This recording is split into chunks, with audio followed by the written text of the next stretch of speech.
આજે આપણે જીવનમાં જ્યાં કાંઈ પણ છીએ, જેટલા પણ સક્સેસ છીએ, પહેલા કદાચ આટલા નહોતા. આપણે મહેનત કરીને આગળ વધ્યા, ઘણું બધું કમાણા. કદાચ આપણો પગાર અત્યારે લાખોમાં હોય, ગાડી હોય, બંગલા હોય, રહેવા માટે ખૂબ સારું ઘર હોય. બની શકે એફબી અને ઇન્સ્ટાની અંદર ખૂબ સારા 5000 કરતા વધારે મિત્રો પણ હોય. પણ યાદ રાખજો, જ્યારે જીવનની છેલ્લી ઘડીએ મરણ પથારી પર હશું, એ સમયે આપણી આજુબાજુમાં ઊભા રહેવા વાળા વ્યક્તિ કોણ છે તમને ખબર છે? એનું નામ છે પરિવાર. આજે આપણે ઇન્સ્ટાની વાત કરશું, એફબીની વાત કરશું, યુટ્યુબની વાત કરશું, ટીવીની વાત કરશું, સિરિયલની વાત કરશું, સરકારની વાત કરશું, મોબાઈલની વાત કરશું, બીજાની વાત કરશું, પાડોશીની વાત કરશું, આડોશીની વાત કરશું, બધી વાત કરશું. પણ જીવનમાં આપણે ક્યારેય સમય કાઢીને આ પરિવારની વાત નથી કરતા. જો તમે મારો આ વિડીયો અત્યારે જોઈ રહ્યા છો, તો આજે આપણે વાત કરવા જઈ રહ્યા છીએ જીવનના સૌથી ઇમ્પોર્ટન્ટ પહેલુંની, જેનું નામ છે પરિવાર.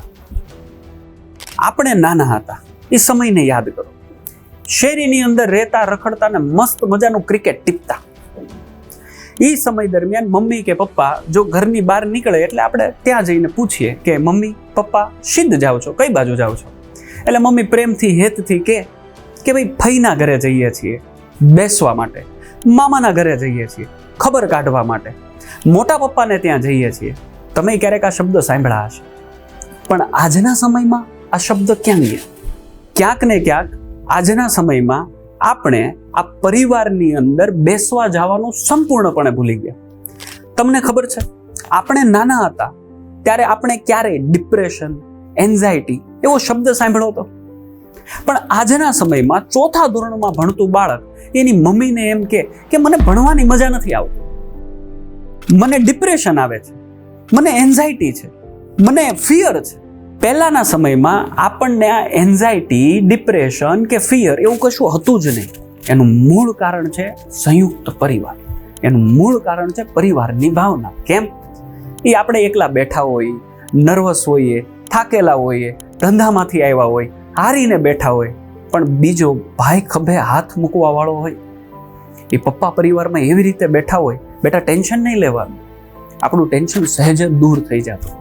પરિવારની અંદર કાકા, મામા, ભાઈ, બાપા એવા આપણાથી નજીક હોય કે કદાચ પૈસાનું ટેન્શન હોય ને તો પહેલાના સમયમાં પરિવાર ટેકો કરી દેતો, પરિવાર સાથે રહી જતો, પડવા નહોતા દેતા.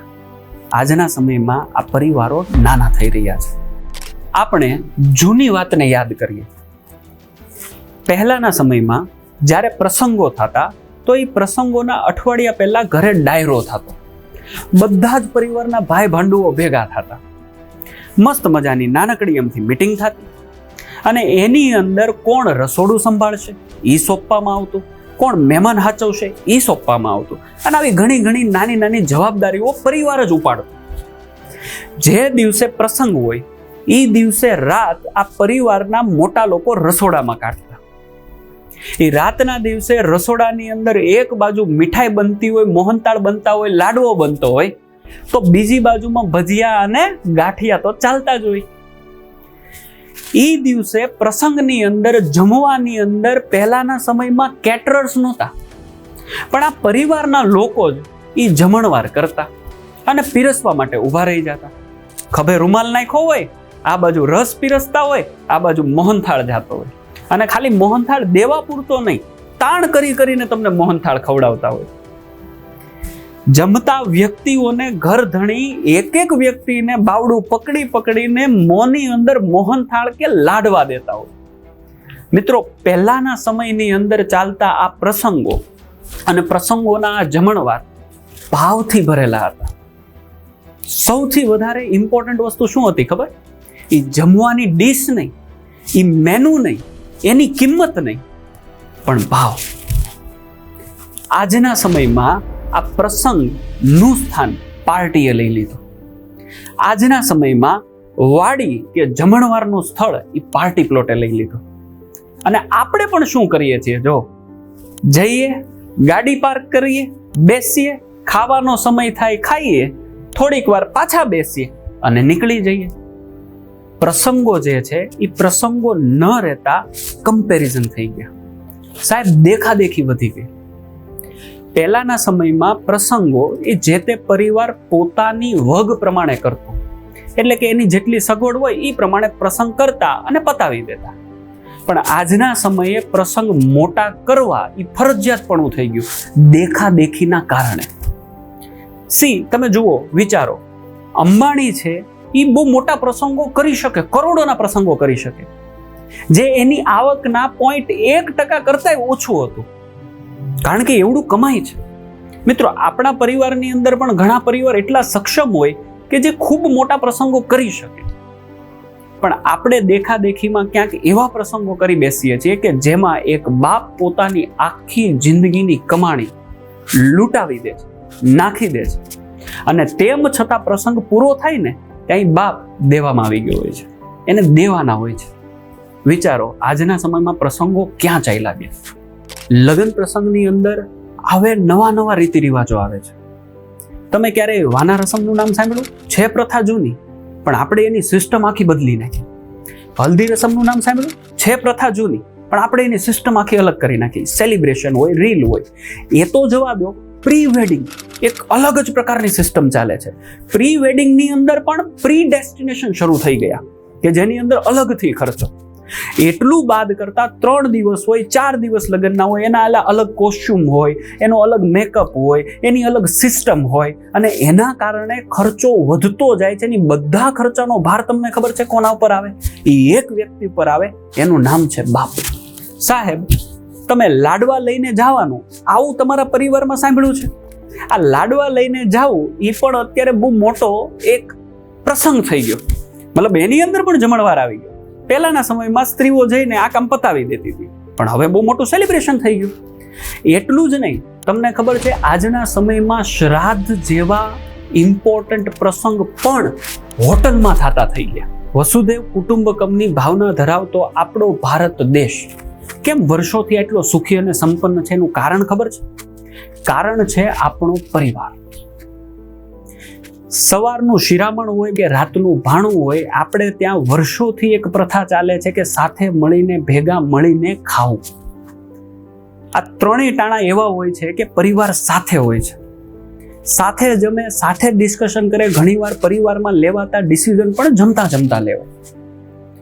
આજના સમયમાં આપણે સાથે તો છીએ પણ ભેગા નથી. મૂળભૂત કારણ ખાલી કેટલું છે ખબર? એક બાજુ આપણે જમતા હોઈએ ને કોળીઓ મોઢામાં જતો હોય, પણ બીજી બાજુમાં કાં ફોન જોતા હોઈએ કાં ટીવી જોતા હોઈએ. અને આજના સમયનો એક અલગ જ સિનેરિયો ચાલે છે, ઘરે ઘરે ચાલે છે.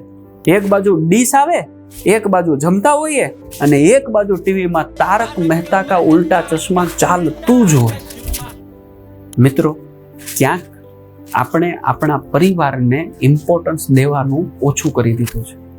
આપણે ક્યાંક એટલા સોશિયલ થઈ ગયા છીએ કે આપણી આજુબાજુમાં ઉભેલા વ્યક્તિ આપણને દેખાતા બંધ થઈ ગયા છે.